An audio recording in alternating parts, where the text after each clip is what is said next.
All right, welcome back to Introduction to Wireless Communications. I'm Professor Sundeep Rangan at New York University.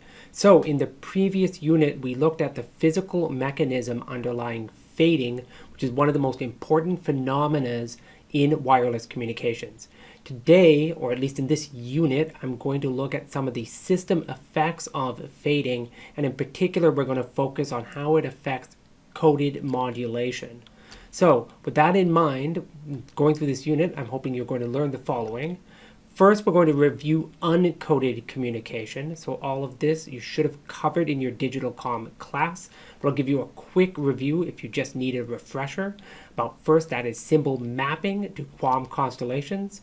Then we're going to review how you detect uncoded symbols, and we're going to compute the bit error rate and symbol rate. Basic calculations you should have done in digital comm. What I'm going to show you here is how this is influenced when you have fading, and basically uncoded modulation performs incredibly badly, and you need coded communication. With that in mind, we're going to look at coded communication in two scenarios, or two kind of idealized settings. The first is what we'll call slow fading, and in this context, we're going to measure the performance by what we call the outage probability, or sometimes the outage capacity, and I'll show you how to compute that.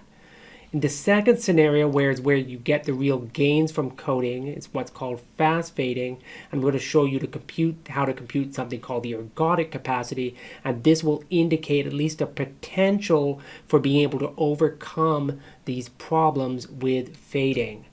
Now, after that, which is all kind of theory, I'm going to show you how to actually build a coded communication system. That means I'm going to walk you through all the steps. That's the symbol equalization, the LLR computations, interleaving, and so on. So by the end of this, you'll be actually able to put end-to-end together a simple communication that actually performs coded communication over a fading channel. We're going to implement that all in MATLAB's amazing communications toolbox tools.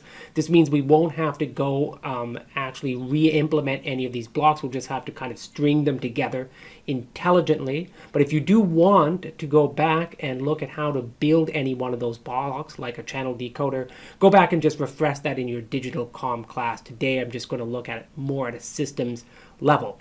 All right, with that in mind, why don't you start with the next section?